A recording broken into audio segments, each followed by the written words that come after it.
त्यही भएर ए for acceptance भन्छ पहिलो नै। त्यही भएर एबिसीको ए आउँछ नि, त्यो पहिलो हो। अब त्यसपछि अरू पनि मानव उसले गल्ती गरेर मैले पनि गल्ती गरेँ भने भनौँ न, एउटा सिद्धान्त के छ भने यी both are fighting both are wrong भन्छ कि।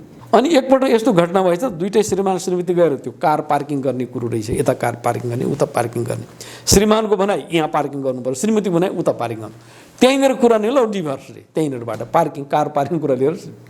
अब यो कल्चर, यो संस्कृति सभ्यता कहीँ कतै हामी कहाँ पनि हाबी भएको त होइन। अहिले त्यस्तो किसिमको कुरा अब देश विदेश अहिले हेर्नुहोस्।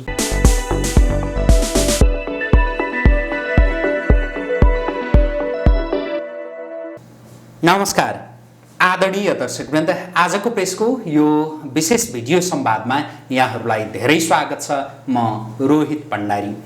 दर्शकवृन्द, आजको संवादमा हामीसँग हुनुहुन्छ ब्रह्मकुमारी राजयोग सेवा केन्द्रका वरिष्ठ राजयोग प्रशिक्षक ब्रह्मकुमार रामसिंह ऐर। उहाँसँग आजको यो संवादमा हामी तनाव व्यवस्थापनका विषयमा केन्द्रित रहेर कुराकानी गर्छौँ।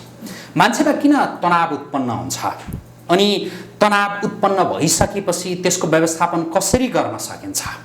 आजकल धेरैले भन्ने गरेको सुनिन्छ कि म निकै तनावमा छु, केही दिन यता म असाध्यै तनावमा छु र यो तनावबाट म छुटकारा चाहन्छु। तर कसरी यसमा चाहिँ मान्छेहरू अलमलमा परिरहेका हुन्छन् र कसरी तनावबाट छुटकारा पाउने, यसका विषयमा भने धेरैले भेउ पाइरहेका हुँदैनन्। वास्तवमा कसरी छुटकारा पाउने त तनावबाट, यसमा केन्द्रित रहेर म हाम्रा आजका अतिथिसँग थप कुराकानी गर्दैछु। स्वागत छ यहाँलाई। धन्यवाद। ओम शान्ति, सबैलाई नमस्कार। आराम हुनुहुन्छ? एकदम सन्चै छु।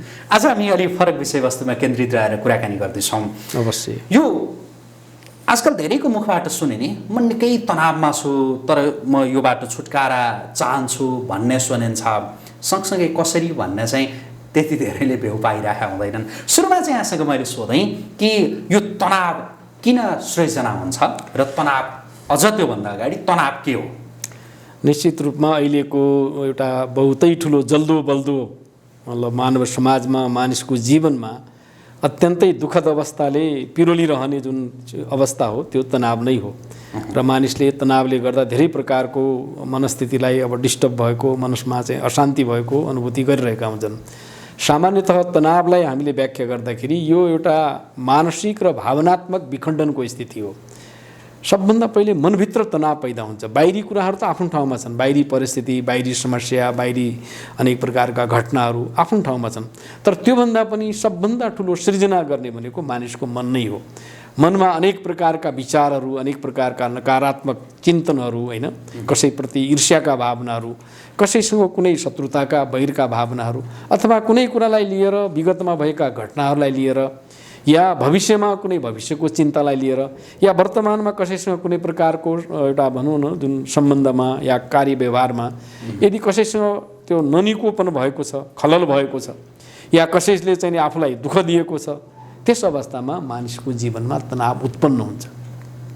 र तनावलाई हामीले व्याख्या गर्दाखेरि के हो त तनाव भन्दाखेरि यो एउटा कस्तो भने यो नकारात्मक सिग्नल हो कि मानिसको लागि, एउटा सङ्केत हो। यसले के भन्छ भने होइन, तपाईँले आफ्नो जीवनमा के कुरो थाहा पाउनुपर्छ, किन तनाव हुँदैछ र यसलाई मैले परिवर्तन पनि गर्नुपर्छ। किनभने आफैले परिवर्तन गर्नु सोचेन भने अलिक कसले गरिदिने, होइन, सोच्नु पर्यो नि त्यो हिसाबले।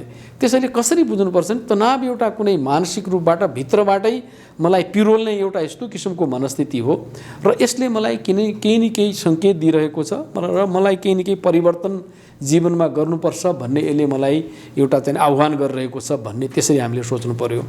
र सामान्यतः तनावले हाम्रो कुनै पनि बाहिरी कारण होस् या भित्री कारण हो, दुईवटा कारण हुन्छ। बाहिरी कारण पनि हुन्छ, मानिसको आफ्नै भित्रको मनको कारण पनि हुन्छ। यी दुईवटा कारणले उत्पन्न हुने जुन तनाव छ त्यो तनावले हाम्रो मानसिक रूपमा र शारीरिक रूपमा दुईटै रूपमा यसले नकारात्मक प्रभाव पारिरहेको हुन्छ। मनस्थितिलाई पनि यसले विखण्डन गरेको हुन्छ, मनमा पनि चिन्ता पैदा गर्ने, दुःख खेदहरू पैदा हुने काम गर्छ भने, अनि शरीरमा पनि त्यसका विभिन्न किसिमका नकारात्मक प्रभावहरू पर्दछन्। त्यसैले तनावलाई हामीले सरसर्ती हेर्दाखेरि के हो भन्नु होला भने तनावलाई हामीले सूत्रगत रूपमा हेर्दाखेरि अनेक प्रकारको मनमा प्रेसर बढ्दै जानु, विभिन्न कारणको हुनसक्छ प्रेसर, अब यहाँले त्यो कुरो बुझ्न सक्नुहुन्छ। र त्यो भित्री हाम्रो जो ताकत हो नि, हामीभित्रको जुन स्ट्रेन्थ हो, त्यसलाई रेजिलियन्स पावर भन्छ, हामीभित्रको जुन अथाह शक्ति हो त्यो घट्दै जानु। जति जति आन्तरिक शक्ति घट्दै जान्छ त्यति बाहिरी कुराले थिच्दै जान्छ। बाहिरी कुरा थिच्दै गयो अनेक प्रकार समस्याले भने थिच्ने कुराहरू धेरै छन् होइन। त्यो प्रेसर अनेक कुराले दिइरहेको हुन्छ। अब जस्तो त्यो प्रेसरलाई त्यो पचाउने भनौँ न, एक किसिमले पचायो भनेदेखि त्यो तनावबाट एक किसिमले भन्यो भने अलिक छुटकारा पनि मिल्ला। त्यो कसरी पचाउने केही फर्मुला हुन्छ? अब के छ भन्नु होला भने, अब यो तनाव त हामीले भनिहाल्यौँ, जब मानिसको मनमा कुनै प्रकारको धक्का लाग्छ, मानौँ न बाहिरबाट कुनै अवस्था आयो, परिस्थिति आयो, मनमा एक किसिमको धक्का लाग्नु भनेको पनि तनावै हो। र सानो कुरामा तपाईँ र मेरो बिचमा अथवा सम्बन्धमा विवाद हुँदाखेरि चाहिँ नि मानिसको मन तात्ने भन्छ नि, टेम्पर आइबो भन्छ, होइन पारा तात्यो भन्छ नि, त्यो पनि एउटा तनावकै रूप हो होइन। र हुँदै जाँदाखेरि मानिसमा के भने एउटा भावनात्मक रूपमा मानिस कहिलेकाहीँ भावनात्मक रूपमा आफूलाई कन्ट्रोल गर्न सक्दैन। एकैछिनमा हाँसिरहेको हुन्छ, एकैछिनमा रुने काम गरिरहेको हुन्छ, त्यसलाई इल्यासन डिप्रेसन भन्छ। त्यस्तो किसिमको मनस्थिति पनि हुन्छ। र अर्को तनाव बढ्दै गयो भने मानिस यस्तो अवस्थामा पुग्छ जहाँ शून्य अवस्था भनौँ न, उसको विवेक शून्य भइदिन्छ, सेन्सलेस अवस्थामा हुन्छ। त्यो भनेको विवेक शून्य। जब मानिसको विवेक शून्य हुन्छ अनि उसको लास्ट के हो त भन्दा डिप्रेसन बढ्दै गएपछि अन्तमा मानिसले के गर्छ, सुसाइड, आत्महत्यासम्म पुग्छ। र यो सबै किन हुन्छ त भन्दाखेरि मानिसले आफूभित्रको अथाह शक्ति, आफूभित्र भएको अथाह ऊर्जा, त्यो ऊर्जालाई उजागर गर्ने एउटा अभ्यास अथवा त्यसको एउटा वे आउट, त्यसको तरिका, त्यसको एक किसिमको चाहिँ भनौँ न जुन किसिमको वे भनौँ बाटो, त्यो मार्ग, त्यो ज्ञान नपाएको हुनाले तनाव बढ्दै जान्छ। तसर्थ तनावको विविध परिस्थितिमाथि विजय हासिल गर्नका लागि हाम्रो आन्तरिक अवस्था, आन्तरिक शक्तिलाई जति वृद्धि गर्न सक्यौँ, जति आफूलाई चाहिँ भित्रबाट व्यवस्थापन गर्न सक्यौँ, भित्री मन, विचार, भावना, चित्तवृत्तिको जति हामीले व्यवस्थापन गर्न सक्छौँ त्यति हामी तनावबाट मुक्ति प्राप्त गर्न सक्छौँ। तनावमाथि आन्तरिक शक्ति चाहिँ कसरी त बढाउने त? मूल कुरो त त्यो हो फेरि। आन्तरिक शक्ति बढायो भनेदेखि, बलियो भयो भनेदेखि, आत्मबल त्यो बलियो बनायो भनेदेखि त्यो व्यवस्थापन गर्न सकिन्छ त भनिन्छ।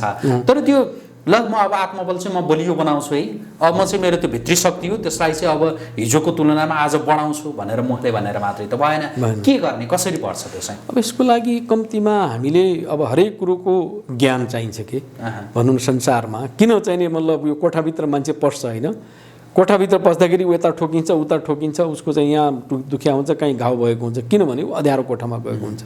यदि कोही व्यक्ति अँध्यारो कोठामा त्यत्तिकै हर्स्याङ फर्स्याङ गर्दै पस्यो भने त्यहाँ भएका विभिन्न चाहिने वस्तुसँग अथवा त्यहाँ भएको विभिन्न कुर्सी चेयर आदि इत्यादिसँग ठोकियो भने उसलाई के भयो त, दुःख भयो। किन त्यस्तो भयो त भन्दाखेरि त्यहाँ अन्धकार थियो।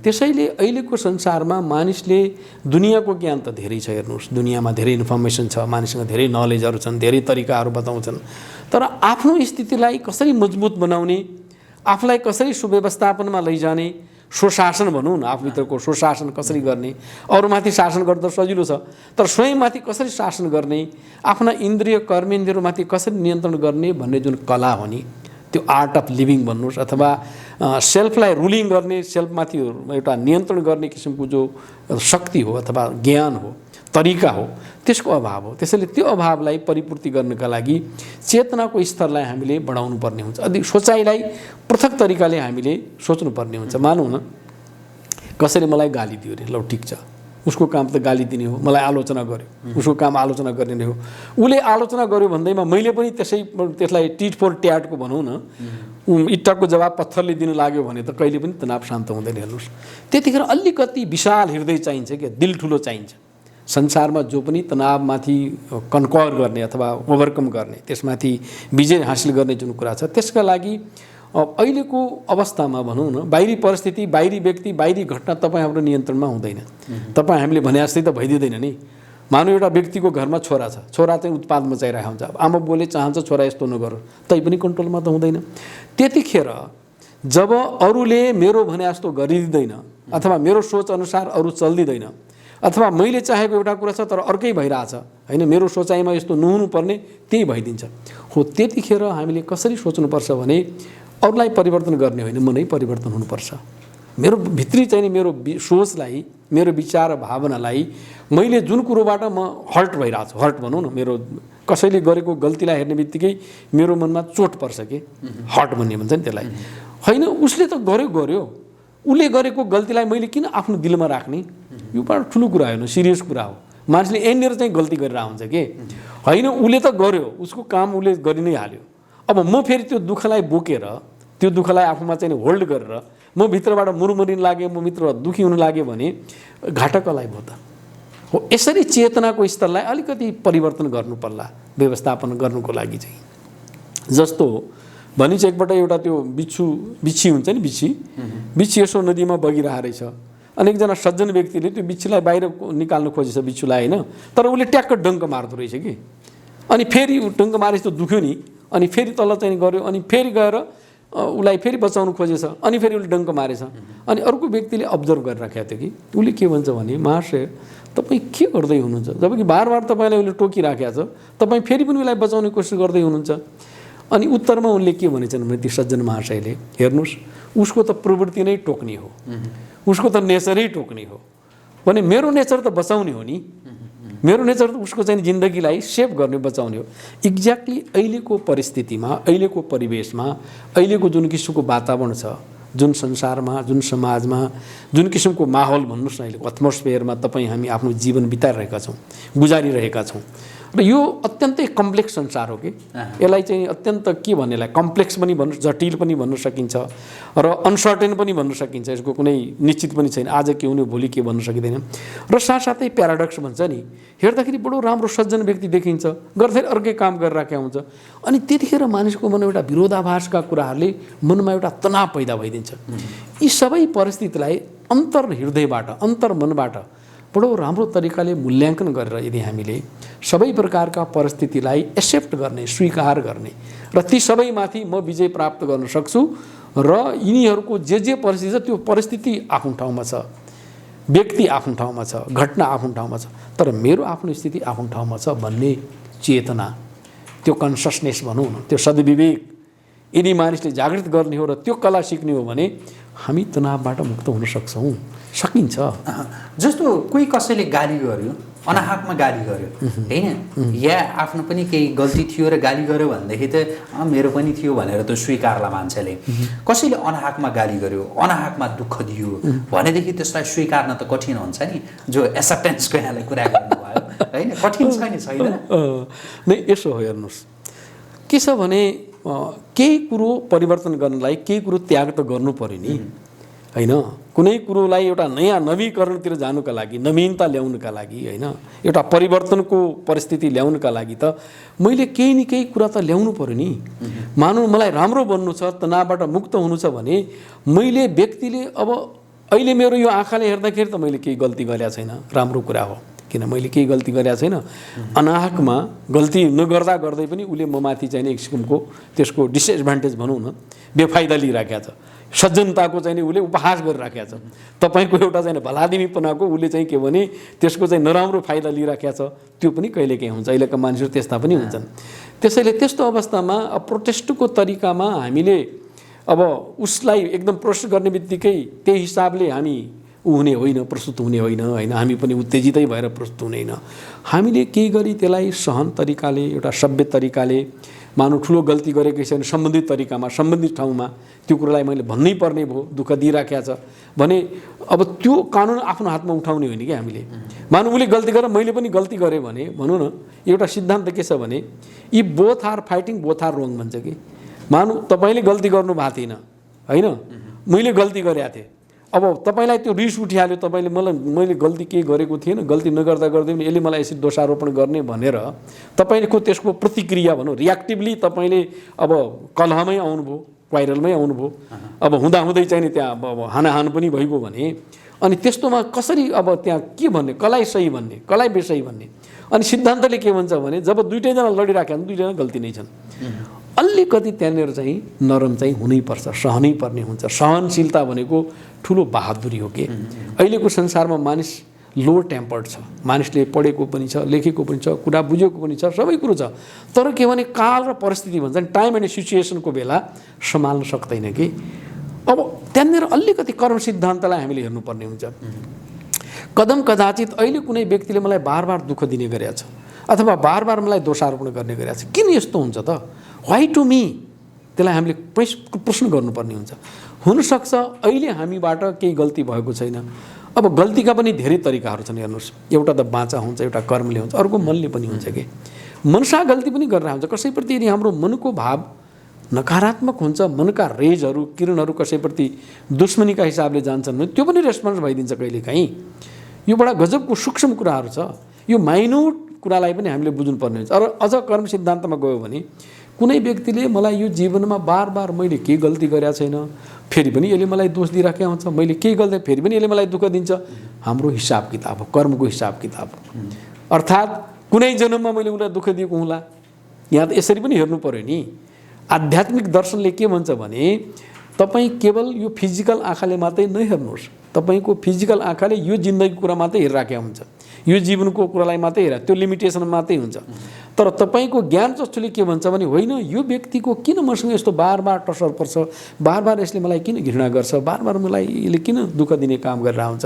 इट मिन्स कुनै बेलाको त्यो हिसाब किताब हो। त्यो दृष्टिकोणले पनि हामीले हेर्नुपर्ने हुन्छ कि मेरो पे आउट हुँदैछ भन्नुहोस्। अब त्यहाँ दुईवटा कारण हुनसक्छन्। उसले किन तपाईँसँग ईर्ष्या गर्छ, दुःख दिन्छ भन्दा या त तपाईँको उन्नति प्रगति देखेर ईर्ष्या गरिराखेको हुन्छ, या त तपाईँको कुनै कुनै जन्मको चाहिँ हिसाब किताब त्यो चुक्तो भइरहेको हुन्छ। त्यो हिसाबले हामीले हेऱ्यौँ भने हामी त्यस्तो परिस्थितिमा बदल्नु पर्यो, सोच्ने त्यो शैली परिवर्तन। यस, एक्ज्याक्टली हेर्नुहोस्, त्यो नगरिकन परिवर्तन हुनेवाला छैन। अब जस्तो यो तनावका विषयमा कुराकानी गरिरहँदा एउटा व्यक्ति जो परिवारमा हुने व्यक्तिलाई हुने तनाव, उसको कार्यालयमा हुने तनाव या कार्यालय बाहिर हुने हुन्छ नि, कोही बेला हिँड्दा हिँड्दै के परिरहेको हुन्छ, यी तनावहरूका विषयमा कुरा गरौँ एकैछिन। जस्तो एकजना व्यक्तिलाई परिवारमा पनि विभिन्न किसिमका त्यो तनाव भइरहेको हुन्छ कि, जस्तो मलाई श्रीमतीका कारणले तनाव भयो, या छोराका कारणले तनाव भयो, या बाबुआमाका कारणले तनाव भयो भनेर यस्ता सुनिराखेको धेरै पाइन्छ। त्यो स्वयं व्यक्ति जो परिवारमा रहेको हुन्छ र ऊ त्यहाँ आफ्नो श्रीमतीसँग या बुबाआमासँग या उसको छोराछोरीसँग भनौँ न परिवारका सदस्यहरूसँग को कुराकानीका कारण हुन सक्ने तनाव, या परिवारका सदस्यहरूको व्यवहारका कारण हुन सक्ने तनाव, या आफ्नै कारणले हुन सक्ने तनावहरूका विषयमा चर्चा गरौँ न, ताकि कस्ता कस्ता तनावहरू सृजना हुन सक्छन् र त्यसको व्यवस्थापन कसरी गर्न सकिन्छ। परिवार भनेको एउटा बहुतै राम्रो तपाईँको एउटा राम्रो टिम हो कि। परिवार भनेको बडो चाहिँ सम्बन्धमा गाँसिएको कुरा हो। परिवारभित्र अत्यन्तै सुमधुर सम्बन्ध हुनुपर्छ। परिवारका मेम्बर भनेका हाम्रा अत्यन्तै नजिकका मेम्बरहरू हुन्। त्यसैले हामीले परिवारको प्रत्येक मेम्बरलाई सम्मान दिनुपर्छ, स्नेह दिनुपर्छ, प्यार दिनुपर्छ। त्यो कर्तव्यलाई प्रत्येकले आफैमा त्यो सम्झेर त्यो रेस्पोन्सिबिलिटी मेरो हो भनेर सम्झ्यौँ भने वास्तवमा परिवारमा यदि कहीँ कतै आपसमा कटुता छ, सम्बन्धमा केही दरार पनि छ भने त्यसलाई ठिक गर्न सकिन्छ। र कहिलेकाहीँ के भइदिन्छ, जस्तो पुरुष प्रधान समाजमा अब पुरुषले म त पुरुष हो नि, म मालिक हो घरको भनेर श्रीमतीलाई ठोस्न लाग्यो, श्रीमतीलाई जहिले पनि दुःख दिन लाग्यो, राम्रो हो त भन्नुहोस् न, होइन? आखिर परिवारको सम्बन्धमा त श्रीमान र श्रीमतीको समान स्थिति हो नि, होइन? नत्र के हुन्छ, पुरुषले जहिले पनि जस्तो भनिन्छ एकपल्ट एकजना श्रीमतीलाई उसको श्रीमानले जहिले पनि घरमा बसेर केही कामै गर्दैन भने दोष लगाउने छ। हेर्नुहोस् किन तनाव हुन्छ भन्दाखेरि अब ऊ पनि दिनभरि हेर्नुहोस् घरमा, ठिक छ पुरुष चाहिँ नै अफिसमा जाने होला, कहाँ इन्डस्ट्रीमा जाने होला, कमाउने होला, पैसा कमाउँछ, दिनभरि त्यहाँ विभिन्न व्यवहारमा हुन्छ, त्यो व्यवहारले गर्दा उसको केही न केही अप्ठ्यारो त्यहाँ परिराखेको होला। अब बेलुका घरमा आउँदाखेरि उसले जहिले पनि श्रीमतीलाई मात्रै ठोस्ने काम गर्यो भने तिमी घरमा बसेर केही काम गरेको दिनभरि यत्तिकै बिताइराखेको हुन्छ, उत्तिकै बिताइरहेको हुन्छ भनेर दोष मात्रै दियो भने उनले गरेको कामको मूल्याङ्कनै गर्न सकेन भने त त्यहाँनिर तनाव हुन्छ हुँदैन भन्नु त। जबकि श्रीमतीले घरमा धेरै काम गरिराखेको हुन्छ, घरको यति बेसो हुन्छ, खाना बनाउनु पर्यो, चिया बनाउनु पर्यो, भाँडा माँज्नु पर्यो, सबै चाहिने लुगा कपडा गर्नु पर्यो, बाहिर आएका मान्छेलाई गर्नु पर्यो, सब्जी ल्याउनु पर्यो, तरकारी ल्याउनु, कई प्रकारको काम हुन्छ। अनि त्यो एकचोटि एउटाको श्रीमानले जहिले पनि त्यही मात्रै केही दिनभरि केही पनि गरेको छैन, केही पनि एक दिन त उहाँलाई पनि झोक चले, श्रीमतीलाई पनि उहाँले दिनभरि बस्दैछ, ल केही पनि गरेन, बेलुका आउँदाखेरि खाएका भाँडा त्यत्तिकै छन्, होइन लुगा त्यत्तिकै छैन, त्यो बाथरुममा राखेको लुगा पनि त्यत्तिकै छन्, आगो केही बलेको पनि सब्जी केही काटिएकै छैन, बेलुका चिया खाने त्यो गाई जात्रा केही पनि छैन। अनि आएर हेर्छ त झन् आगो फुरफुरियो, झन् तनाव। अनि त्यसपछि किन चाहिँ यसरी गर्ने, आज किन तपाईँले भने होइन बार बार मैले महिनौँ दिन काम गर्दैन, जहिले पनि के गरेँ त्यही भएर केही गरेन। ल अब हेर्नुहोस् त बल्ल उसलाई होस आएछ कि कारण के हुन्छ भने परिवारमा एक अर्काको कामको मूल्याङ्कन गर्ने त्यो चेतना, त्यो विवेक, त्यो किसिमको चाहिँ एउटा हामीसँग सोच हुनुपर्छ कि किन घरमा बस्नेले काम गरे हुन्छ। अब मातापितालाई हामीले किन स्नेह मतलब उहाँलाई सम्मान दिनुपर्छ, प्यार दिनुपर्ने हुन्छ। उहाँले हामीलाई पालना गर्नुभयो, लालना गर्नुभयो, ठिक छ। अहिले म पढेँ लेखेर ठुलो मान्छे बने हुँला नि, मेरा मातापिता सामान्य व्यक्ति नै थिए होलान्, तर त्यो ठाउँसम्म पुर्याउने काम त उहाँहरूको हो नि हैन। आमाले मलाई पालना दिँदाखेरि कति समयसम्म मलाई पालना गर्यो, दुध खुवायो, गर्भमा बोक्यो, कई प्रकारको। अलिकति अहिलेको मानिस भावनात्मक रूपमा मतलब के भन्ने त्यो भावनात्मक रूपमा चाहिँ खाली हुँदै गइरहेको अवस्था छ कि भावनात्मक स्नेहको अब आवश्यकता छ अहिले। भावनात्मक रूपमा जब मानिस जिरो हुन्छ, भावनात्मक खरिडी पर्छ नि हैन, जहाँ त्यो परिवारमा स्नेहको अभाव हुन्छ, प्यारको अभाव हुन्छ, त्यसले गर्दा परिवारमा फ्रेगमेन्ट हुन्छ, परिवारमा तनाव पैदा हुन्छ। त्यसैले परिवारभित्र बस्दाखेरि अब बच्चाको कुरा लिनुहोस्, अब सानो बच्चा हो, बच्चाको काम त हुनै सक्छ। अब बच्चा त एक किसिमको के भने अब तपाईँकै प्रोडक्सन त हो नि हैन, होला उसको स्वभाव चाहिँ के हुन्छ, के गर्छ। कहिलेकाहीँ आएर चाहिँ नि बच्चाले चाहिँ बुवाले अर्कै चाहेर खाऊ, अर्कै गरिदिन्छ। मानौँ तपाईँले केही चिज ल्याउनु भएको छ, बच्चाले सुरु गर्छ, त्यो तोडिदिन्छ, भयो। अब एकपल्ट एकजना चाहिँ बाबुले घरबाट भनौँ न सामान के लिएर आएछ, अफिसबाट सामान 200-400 मात्रै कतिको सामान थियो, त्यो सामान ल्याएछ। बच्चा अब छोरा उहाँको सानो बच्चा चकचके खालको बच्चा रहेछ, अनि यसो टेबलमा राखेको छ नि, त्यो ठ्याक्कै तल। अब बच्चाको काम त हो नि, ल्याएर उहाँले राखिदिनु भयो, त्यो सिसाको थियो के को मेटलको थियो, ल्याएर तल ट्याकटुक भएर चकनाचुर भएछ, टुक्रा टुक्रा भएछ। अनि उनले अब तनाव आयो, तनाव आएछ, एक झप्पड लगाइदिइहालेछ। अब हेर्नु सानो बच्चाको कहाँ त्यो ठाउँमा लाग्यो, अब यो ठाउँमा लागेछ, कहाँ लागेछ, बच्चा त एकैछिन फ्यान्ट भयो। अब बल्ल होस आयो, ओहो मैले बच्चालाई चाहिँ नहान्नु पर्ने, आफ्नै छोरा त हो नि, फेरि त्यो 500 भन्दा त छोरा ठुलो छ नि त, फेरि होस त आयो नि। अब तुरुन्तै लो हस्पिटल लैजानु पऱ्यो, कहाँ हानेको रहेछ उहाँ 11,000 रुपियाँ यहाँ मार के खर्च, 11,000 रुपियाँ भयो। 500 रुपियाँलाई चाहिँ 11,000 खर्च गर्नु पऱ्यो। इन द मेन टाइम त्यो पोइन्ट हो कि घटना। म त्यही भएर बार बार भन्दैछु, तपाईँले भने जस्तो हुँदैन बाबा। तपाईँको छोराले, तपाईँको श्रीमतीले, तपाईँसँग सम्बन्ध राख्ने व्यक्तिले या तपाईँको अफिसमा काम गर्ने व्यक्तिले तपाईँले भने जस्तै गर्दैन। कहिलेकाहीँ घटना त्यसको अपोजिट हुन्छ, तपाईँ हामीले सोचे भन्दा अपोजिट भइदिन्छ। त्यतिखेर यदि त्यो चिजलाई हामीले सम्हाल्न सकेनौँ, त्यतिखेर विवेकपूर्ण तरिकाले आफूलाई चाहिँ एउटा एक्सेप्ट गर्न सकेनौँ, स्वीकृति गर्ने, स्वीकार गर्ने त्यो भनौँ न भित्री शक्ति यदि हामीमा छैन भने त्यसले गर्दा तनावलाई झन् अझ तनाव बनाइदिन्छ, अझ त्यो सोल्युसनभन्दा पनि त्यो झन् जटिल भएर जान्छ। तसर्थ हरेक व्यक्तिमा, परिवारमा सम्मानको वातावरण हुनुपर्छ, स्नेहको वातावरण हुनुपर्छ। हरेकले हरेकलाई कदर गर्ने काम गर्नु मतलब गर्नुपर्ने हुन्छ र हरेक श्रीमान र श्रीमतीको यसरी म्युचुअल अन्डरस्ट्यान्डिङ हुन्छ, आपसी समझदारी। यो समझदारी यदि हुने हो भने वास्तवमा परिवारमा बडो राम्रो किसिमको समझदारी नभएर यस अहिलेको तनाव हुने हो। र अहिले त अझ यसो हेर्ने हो भनेदेखि श्रीमान श्रीमतीको सम्बन्धको विषयमा कुराकानी गरिहाल्नु भयो यहाँले। त्यो तनाव बढ्दै जाँदा त्यो श्रीमान श्रीमतीको सम्बन्ध त्यो डिभोर्समा परिणत भएका कति घटनाहरू छन् हैन। कति सामान्य व्यक्तिहरूका पनि डिभोर्समा परिणत भएका, कति सेलिब्रिटीहरूका पनि डिभोर्समा परिणत भएका, कति नेता अभिनेता जे भनौँ उनीहरूको पनि परिणत भएका। यो चाहिँ अहिले पछिल्लो समयमा बढ्दो छ कि पछिल्ला वर्षहरूमा त्यसको सङ्ख्या।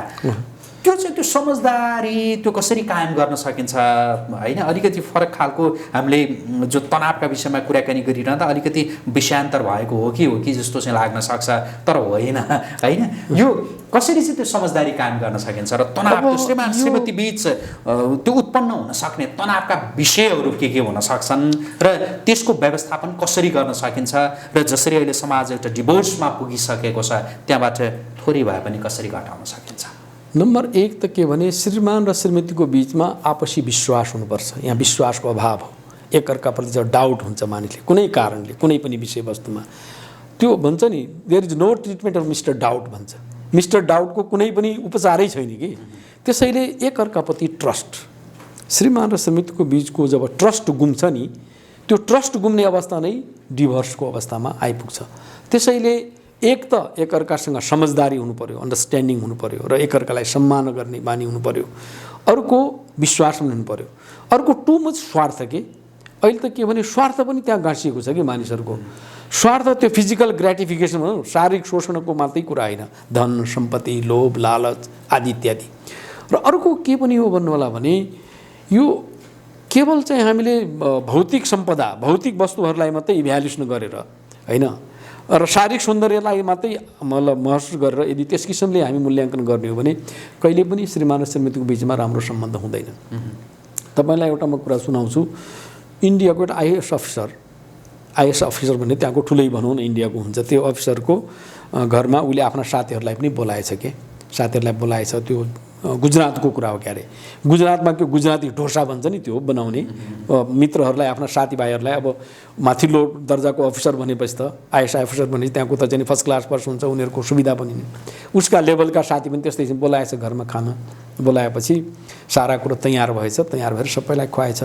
तर के भने अब मान्छे काम गर्ने हेल्पर पनि रहन्छ फेरि, अनि किचनमा उहाँको श्रीमतीले खाना बनाउने, अनि ऊ आफै गएर साथीहरूलाई 4-5 जना मित्रहरूलाई लिएर आउने रहेछ। अनि मित्रहरूले अलिकति चाहिँ नि मतलब बडा मार्क गरेछ, अरे भाइ तपाईँ के हो यस्तो, तपाईँको श्रीमती हुँदाहुँदै पनि तपाईँ किन आफै ल्याउने जाने गर्नु, के श्रीमतीले आएर यहाँ हामीलाई पस्नु मिल्दैन भन्दाखेरि होइन, उहाँ त पोलियोको बिमारी हुनुहुन्छ, पोलियोले गर्दा हिँड्नै नसक्ने रहेछ, उहाँ पोलियोको बिमारी रहेछ। अब हेर्न राम्रो भयो भने पोलियोको बिमारीले हिँड्न नसक्ने रहेछ।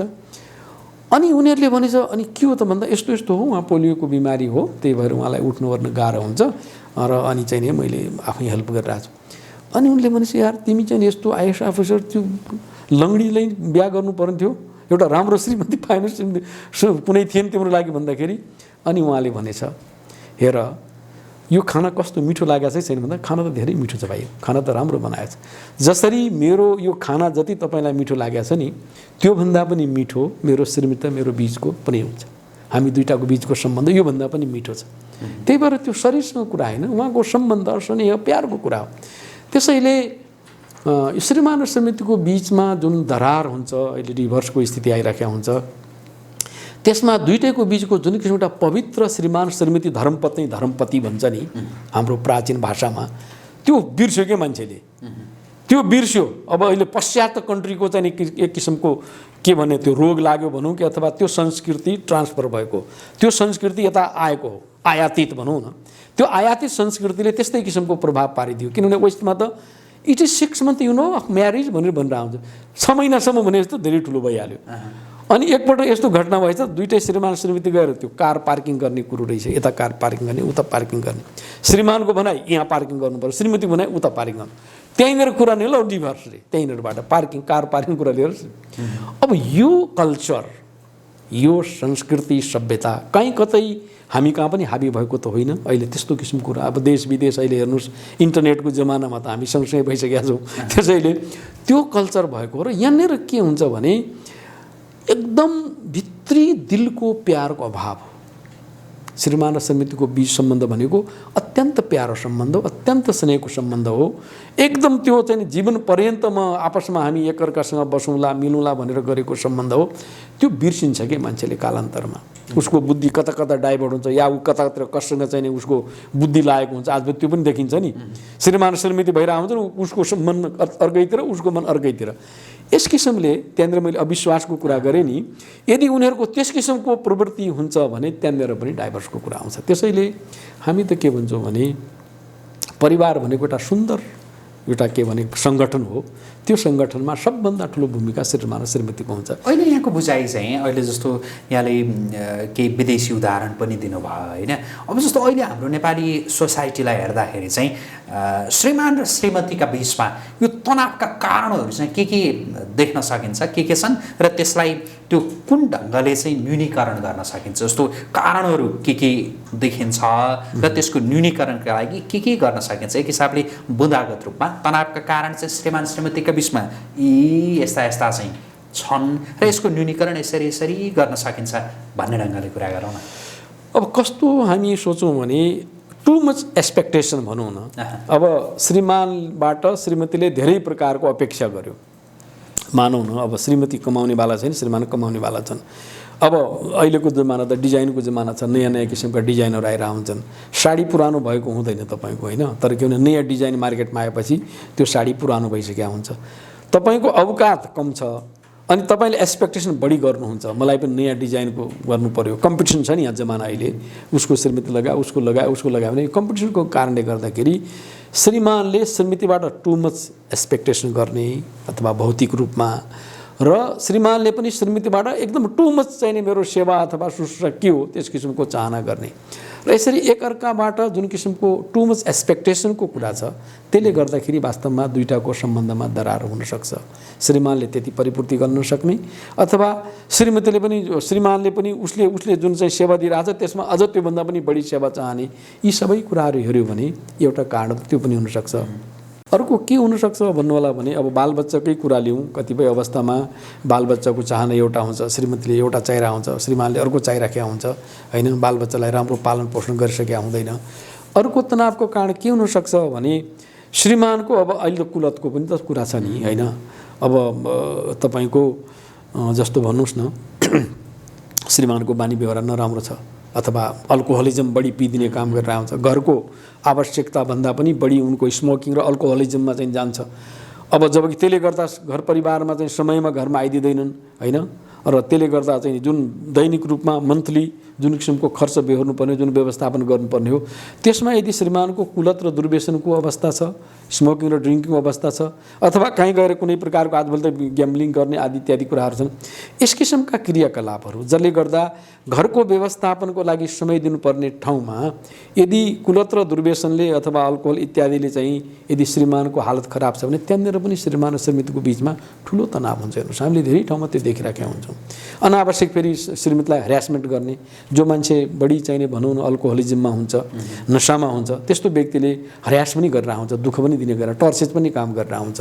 यी कारणहरू यहाँ छोराछोरीहरूलाई कति सम्हाल्नुपर्ने गर्नुपर्ने हुन्छ, तर श्रीमानले त्यसलाई वास्तै गरेको हुँदैन। अब श्रीमतीले नै त्यो कुरो यदि बेहोर्नुपर्ने अवस्था हो भने यी कारणले गर्दाखेरि वास्तवमा तनाव हुनसक्छ। अर्को कुरो कहिलेकाहीँ के पनि हुनसक्छ भने घरमा अब सासू बुहारीको कुराहरू आउँछ, कहिलेकाहीँ सासू बुहारीको बिचमा कुरा मिल्या हुँदैन, छोराले आमाको कुरा सुनेर अनि फेरि श्रीमतीलाई दुःख दिने काम गर्यो भने त्यहाँनिर पनि चाहिँ श्रीमान र श्रीमतीको बिचमा एक किसिमको चाहिँ तनाव पैदा हुनसक्छ। यी विविध कारणहरू छन्। हेर्नुहोस्, त्यसैले एक त समयअनुसारको परिस्थितिलाई अब आफ्नो आर्थिक अवस्थाले ध्याउन नसक्ने र टु मच एक्सपेक्टेसनको अवस्थालाई आफूले चाहना गर्ने, टु मच डिजायरका कुराहरू गर्ने र देखासेखीबाट चाहिँ बाहिरी समाजमा व्यक्तिहरूसँग कम्पिटिसनको चाहिँ यदि भावना भयो भने त्यहाँनिर यी कारणले गर्दाखेरि तनाव हुन्छ। र श्रीमान यदि सही रूपले आफू व्यवस्थित छैन, उसको यदि आचरण ठिक छैन, आहार विहार ठिक छैन, मादक पदार्थ सेवन गर्ने बढी चाहिने बानी छ भने यी कारणले गर्दाखेरि घर परिवारमा श्रीमानको या श्रीमती हैन दुवैमा त्यो खालको जुन समस्या देखियो भनेदेखि त्यसले तनाव त सृजना हुँदै जाने हो र त्यो अन्ततः त्यसले एउटा नमिठो परिस्थितिमा मान्छेलाई पुर्याइदिन्छ। अब जस्तो यो धेरै कुराहरू छन्, यहाँले भने जस्तो धेरै विभिन्न विषयहरू आउँछन् एउटा परिवारभित्र। अब जस्तो एउटा परिवारको विषय छोडेर एकैछिन यो जस्तो कार्यालयमा हुने तनावका विषयमा कुरा गरौँ या कार्यालय बाहिर हुने तनावका विषयमा कुरा गरौँ। तनाव अहिले कहाँ कस्तो कसरी भन्ने थुप्रै कारणहरू छन्। अब ती सबै कारणका विषयमा एउटा यो कार्यक्रममा नै विस्तृतमा कुराकानी गर्न त सम्भव छैन, हामी अरू अङ्कहरूमा पनि कुराकानी गरौँला। कार्यालयमा पनि विभिन्न खालका तनावहरू भइरहेका हुन्छन् कि एउटा त्यहाँ कार्यालयमा हाकिमलाई पनि तनाव भइरहेको हुन्छ या त्यहाँको कर्मचारीलाई पनि तनाव भइरहेको हुन्छ। कर्मचारीले हाकिमलाई दोष लगाइरहेको हुन्छ या अरू कुनै सहकर्मीलाई दोष लगाइरहेको हुन्छ या हाकिमले कर्मचारी कोही कसैलाई दोष लगाइरहेको हुन्छ। जुन कार्यालयमा हुने तनाव हुन्छ नि, त्यो तनावको व्यवस्थापन चाहिँ कसरी गर्न सकिन्छ र त्यो कार्यालयमा चाहिँ किन तनावको स्थिति सृजना हुन्छ? कार्यालयमा तनाव हुने मेन कारण के हुन्छ भन्नु होला भने या त too much exceed of the load भन्छ, टु मच वर्कलोड। एउटा व्यक्तिसँग चाहिँ अब बढीभन्दा बढी कामको लोड हुन्छ अथवा कसैलाई चाहिँ बेसरी काम दिने, कसैले कामै नगर्ने, त्यो पनि हामीले कार्यालयमा देखिरहेका हुन्छौँ नि। म्याक्सिमम वर्कलोड भयो भने वास्तवमा उसले समयमा त्यो सम्पादन गर्न सकेन भने उसको मनमा तनाव पैदा भइदिन्छ। अर्को के हुन्छ, अनस्किल्ड भन्छ कि, अथवा उसलाई त्यो सिप छैन, त्यो कला छैन काम गर्ने, त्यो काम गर्नु भने हराइदियो बोसले भने के भइदियो त वास्तवमा चाहिँ उसँग त्यो स्किलै छैन, त्यो गर्न सक्ने क्षमतै छैन। क्षमता नभएको कुरा उसलाई हराइदियो भने उसले काम गर्न सक्दैन। त्यसैले सिपको अभाव पनि एउटा कारण बन्न सक्छ। र साथसाथै चाहिँ नि अब आफ्ना साथीभाइहरू, अफिसमा काम गर्ने साथीभाइहरूको पनि कोअपरेसन हुँदैन, कहिलेकाहीँ आपसमा मिल्ती हुँदैन। मतलब कसो भने त्यो बोसले पनि एउटा अनवान्टेड एक्सपेक्टेसन स्टाफबाट गर्ने, जुनियरबाट गर्ने अनि कलिग्सहरूका बिचमा चाहिँ नि आपसमा कोअपरेसन नहुने होइन, एकअर्कासँग ईर्ष्या गर्ने र सबोर्डिनेट जो तलका हुन्छन् नि सपोर्ट गर्ने, उनीहरूले पनि सही तरिकाले सहयोग नगरिदियो भने वास्तवमा तनाव त भइहाल्छ नि कार्यालयमा। यी विभिन्न कारणहरू हुन्छन्। कहिलेकाहीँ के भइदिन्छ भने कार्यालयमा मानिसका बिचमा एकदम यस्तो किसिमको हामीले हेर्छौँ, यति ईर्ष्या हुन्छ, लेग पुलिङ भन्छ क्या अहिलेको भाषामा, एकअर्काको खुट्टा तानातानको काम भइरहेको हुन्छ। उसको प्रमोसनमा मेरो भएन, कसरी हुन्छ म अगाडि बढौँ भन्ने।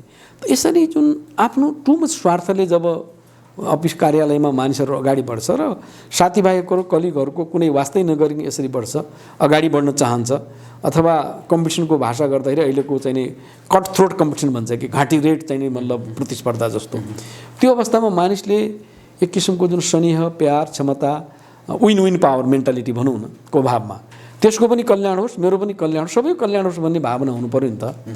अफिसमा प्राय त्यो कम देखिन्छ। आफ्नो स्वार्थमा मानिसहरू लागिरहेको हुन्छ, काम त गरिरहेका हुन्छन् तर आफ्नो स्वार्थमा लागिरहेका हुन्छन्। त्यस अवस्थामा चाहिँ त्यहाँ तनाव हुन्छ र तनाव खास गरिकन अब बोसले पनि कर्मचारीहरूलाई एउटा पेल्ने मात्रै बानी राख्यो, यिनीहरूबाट काम मात्रै लिन राख्यो, स्नेहले प्यारले उनीहरूलाई एउटा चाहिँ भनौँ मोटिभेट गर्ने काम गरेन। केवल चाहिँ बोसिजम भन्छ नि अहिलेको जमाना, यो त अहिलेको के भने डेमोक्रेटिक जमाना पनि आइरहेको छ, मान्छेको मेन्टालिटी पनि चेन्ज छ नि, अहिले परिवर्तन छ। त्यसैले त्यसमा केवल म त बोस नै हुँ भन्ने किसिमको मनस्थिति भयो भने त्यसले हुँदैन। हेर्नुहोस् अहिले के हो भने एउटा कोअपरेटिभ भावना हुनु पर्यो। हामी त सर्भिस लिडर हो नि, सेवाधारी हौँ, चाहे माथिल्लो बोस पनि सेवादारी हो, तल बस्ने सेवादारी, हामी सबै सेवादारी हौँ, हामी सेवा गर्न भनेर आएका हौँ। आफ्नो जिम्मेवारी छ। हेर्नुहोस् भाइहरू, आफ्नो जिम्मेवारी सबैले आफ्नो ठाउँबाट हामीले निर्वाह गर्नुपर्ने हुन्छ।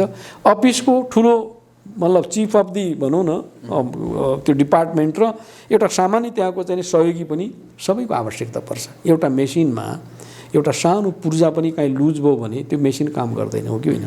त्यसै गरी एउटा अर्गनाइजेसनमा हरेकको कदर हुन्छ कि कहिले के हुन्छ, म त माथि छु, म ठुलो छु भने अहम भाइ आइदियो, अहङ्कार आइदियो, अरू तल केही पनि होइन भन्ने किसिम उसप्रति एउटा हे भावना पैदा भयो भने यस्ता किसिमका भावना निश्चित रूपमा अर्गनाइजेसनका लागि एउटा तनावका विषय बन्छन्। अर्गनाइजेसनमा बोसले सबैलाई बडो प्यारसँग स्नेहसँग मोटिभेट गरेर काम गर्यो, हरेकको कामको कदर गर्न सिक्यो र तलका मानिसले पनि हामीले के बोसको मात्रै जिम्मेवारी होइन बाबा, मेरो पनि जिम्मेवारी हो, मैले आफ्नो ठाउँ बसेर काम गर्नुपर्छ, मैले यो अफिसको मैले नुन खाएको छु, यहाँको मैले तलब खाएको छु। त्यही भएर त्यो अफिसमा काम गर्ने प्रत्येक तह र तबकाका, चाहे हाई लेभलको होस्, चाहे लो लेभलको, चाहे मिडल क्लासको, सबैले आफ्नो ठाउँमा बसेर आफ्नो रेस्पोन्सिबिलिटी र आफ्नो दायित्वलाई राम्रो तरिकाले बुझेर काम गर्यो भने त्यहाँ तनाव हुँदैन। तर अहिलेको परिस्थिति त्यस्तो छैन कि एकअर्कालाई दोषारोप दिने, उसले गर्यो मैले गरेँ, यो त यस किसिमको भावना होइन। जस्तो दोष लगाउँदै अरूलाई एउटा औँला देखाउँछ, 3 औँला आफूतिर फर्किया हुन्छ। त्यहाँ जो दोष गर्छ नि, जसले अरूलाई मात्रै कमेन्ट गर्छ, आज भन्छ नि आजभोलिको कमेन्ट गर्ने, कोटेसन गर्ने, अरूलाई चाहिँ दोषारोपण गर्ने व्यक्तिको त्यो सबभन्दा बढी दोषी हुन्छ कि किन उसले यसो गरेर हुन्छ तर 3ले भने होइन उसलाई नहेर आफूलाई हेर भन्छ। यो किसिमको सोच चाहिँ यदि कार्यालयमा सबैले डेभलप गर्ने हो भने कार्यालयमा पनि एउटा राम्रो वातावरण बनाउन सकिन्छ र यसमा चाहिँ मेन व्यक्तिको पनि राम्रो भूमिका हुनुपर्छ। त्यो भयो भने कार्यालयमा हामी राम्रो तनावलाई चाहिँ सही ढङ्गले हामी तनाव लगायतका अन्य विषयमा केन्द्रित रहेर अर्को अङ्कमा विस्तृतमा कुराकानी गरौँला। जस्तो यहाँसँग मेरो अन्तिममा यहाँसँग मेरो जिज्ञासा चाहिँ अहिले मान्छेहरू तनावमा छन् होइन, त्यो तनावबाट छुटकारा पाउनका लागि तपाईँ यी कुरामा चाहिँ ध्यान दिनुहोस् ताकि यति मात्रै कुरामा तपाईँले ध्यान दिनुभयो भनेदेखि तपाईँमा अहिले जति तनावको लेभल छ त्यो चाहिँ घट्छ भनेर यहाँका त्यस्ता विशेष केही टिप्सहरू छन्? अवश्य निश्चित रूपमा वास्तवमा यो तनाव जे कारण होस्, विविध कारणले मानिसको जिन्दगीमा तनावहरू पैदा हुन्छन्, चाहे त्यो पारिवारिक हुनसक्छ, चाहे त्यो बाहिरी दुनियाँको हुनसक्छ, चाहे आफ्नै शरीरमा पनि रोग व्याध लागेर तनाव भइदिन्छ, कहिलेकाहीँ मनमा अशान्ति, मनका विभिन्न किसिमका पीडा भएर तनाव हुन्छ, अथवा परिवारका कारणले गर्दा, प्रोफेसनल लाइफमा हुँदाखेरि त्यहाँबाट हुँदाखेरि विभिन्न कारणले जुन तनावहरू हुन्छन्, यी सबै तनावलाई हामीले व्यवस्थापन गर्न, यसबाट मुक्ति प्राप्त गर्नका लागि आफ्नो सोचलाई नै परिवर्तन गर्नुपर्छ कि म परिवर्तन भयो भने विश्व परिवर्तन हुन्छ, म परिवर्तन भयो भने अरू सबै परिवर्तन हुन्छन्, मैले तनावलाई न्यूनीकरण गर्यो भने मात्रै अरूको पनि तनाव न्यूनीकरण हुन्छ भन्ने सोचको वास्तवमा हरेक व्यक्तिमा विकास हुनुपर्छ। हरेक व्यक्तिले भित्रबाट मैले तनावबाट मुक्ति प्राप्त गर्ने प्रयास गर्ने, म फर्स्ट आई एम इनिसिएसन, म पहिलो पहल गर्ने, मैले नेतृत्व लिनुपर्छ भन्ने त्यो सोच एउटा। अर्को कुरो मैले जस्तै सुरुमै पनि भने एक्सेप्टेन्स, हरेक परिस्थितिलाई स्वीकार गर्ने मनस्थिति। अर्को कुरो के भने कुनै पनि व्यक्तिले यदि कुनै किसिमको पनि माथि चाहिने एउटा आलोचना गर्ने अथवा लाछना लगाउने जे काम गरे पनि हामीले तुरन्त रियाक्ट गर्ने होइन, थोरै समय अलिकति हामीले सहन गऱ्यौँ भने जसोसुकै व्यक्ति हिजो अस्तिसम्म जसले हामीलाई दोष दिन्छ, कराउँछ होइन, हरेक प्रकारले भन्न आउँछ, यदि तपाईँ हाम्रो मनस्थिति शान्त छ, शीतल छ, हामीले एकछिनका लागि चाहिँ त्यसलाई स्वीकार गर्छौँ भने त्यो व्यक्ति परिवर्तन हुन्छ। हामीले विगतका कुराहरू हेऱ्यौँ भने वास्तवमा महात्मा बुद्धलाई एउटा व्यक्तिले 10 दिनसम्म गाली दियो अरे कि, गाली दिए गर्यो, तर बुद्ध चुपचाप बसे। उनको फेसियल एक्सप्रेसन पनि उसप्रति कुनै कुभावनाको आएन। अनि त्यसपछि 10 दिनपछि उसलाई आफै फिल भएछ, कस्तो गजबको मान्छे, ढुङ्गा हो कि मुडा हो त के थाहा नै भएन। अनि आफै आएर उसले बुद्धलाई भन्छ, महात्मा तपाईँ क्या गजबको मान्छे, मैले 10 दिनसम्म चाहिँ यति तपाईँलाई कति नराम्रो कुरो भनेको छु, कति चाहिँ एउटा भनौँ न अशिष्ट शब्दको मैले प्रयोग गरेको छु, तपाईँलाई केही प्रभाव परेन भनेर सोध्छ क्या आफै। अनि बल्ल चाहिँ किनभने जतिखेर ऊ तनावमा हुन्छ त्यो मान्छे जो बक्किराखेको हुन्छ, आक्रोशमा हुन्छ, क्रोध, त्यतिखेर सम्झायो नि त्यो पल्ला पर्दैन। त्यतिखेर सम्झाउने उसको बुद्धिमा केही पनि बस्दैन, घुइँटोमा घामै लाग्दैन। जब अलिकति साइलेन्स भएपछि अनि बुद्धलाई मौका मिल्यो नि त।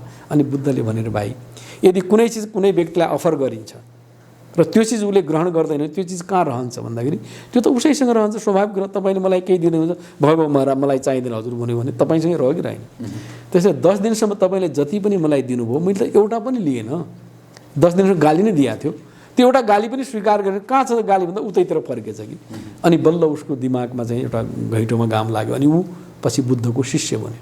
त्यसैले अहिलेको जमानामा तपाईँ हामीले यदि तनाव मुक्तिको जुन कुरा गरिरहेका छौँ, जीवनबाट, परिवारबाट, समाजबाट या समग्र रूपमा जुन किसिमको तनावपूर्ण वातावरण छ, यो तनावपूर्ण वातावरणको उन्मुक्तिका लागि, यसबाट समाजलाई मुक्त गर्न, आफ्नो व्यक्तिगत जीवनलाई मुक्त गर्न र परिवारलाई मुक्त गर्नका लागि तपाईँ फर्स्ट तनावरहित व्यक्तिका रूपमा प्रस्तुत बन्नुपर्छ। You should be the sample first. तपाईँ सबभन्दा पहिले नमुनाका रूपमा बन्नुपर्ने, त्यो साहस हामीलाई चाहिन्छ कि मैले जसोसुकै परिस्थितिलाई पनि मैले कोपअप गर्न सक्छु भन्ने मभित्र त्यो ताकत छ। आफ्नो भित्री ताकतलाई आफ्नो चाहिँ आइडेन्टिटी भन्छ कि त्यसलाई, आफ्नो चाहिँ सोमान भनौँ अझ हाम्रो शब्दमा, त्यो सेल्फ स्टिमलाई हामीले बनाउनु पर्ने हुन्छ। मभित्र अथाह ताकत छ, अनलिमिटेड पोटेन्सियलिटी विदिन भन्छ। हामीभित्र जस्तोसुकै परिस्थितिलाई पनि सामना गर्न सक्ने, समाउन सक्ने, त्यसलाई चाहिँ सहन गर्न सक्ने क्षमता छ। त्यो क्षमताको विकास हामीले गऱ्यौँ भने वास्तवमा हामी तनावबाट, भनेपछि सबैभन्दा मुख्य कुरा भनेको चाहिँ तनाव व्यवस्थापनका लागि त्यो हर परिस्थितिको स्वीकारोक्ति, अवश्य स्वीकार गर्न सक्यो भनेदेखि अवश्य तनाव। त्यही भएर ए फर एक्सेप्टेन्स भन्छ पहिलो नै, त्यही भएर एबिसीको ए आउँछ नि, त्यो पहिलो हो। अब त्यसपछि अरू पनि कारण। यहाँको अर्को अङ्कमा म यो यहाँले जुन भन्नुभयो नि स्वीकारोक्ति हो भनेर, त्यो स्वीकार्ने क्षमता चाहिँ कसरी बढाउने भनेर म त्यसमा केन्द्रित रहेर कुराकानी गर्छु।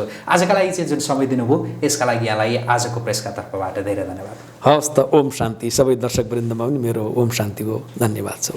हस्, आदरणीय दर्शकवृन्द, हामी कुराकानी गर्दैथ्यौँ ब्रह्मकुमार रामसिंह ऐरीसँग। उहाँ वरिष्ठ राजयोग प्रशिक्षक हुनुहुन्छ। उहाँसँग हामी यो तनाव व्यवस्थापनका विषयमा केन्द्रित रहेर जो कुराकानी हामीले सुरुवात गरेका छौँ यसलाई हामी निरन्तरता दिन्छौँ।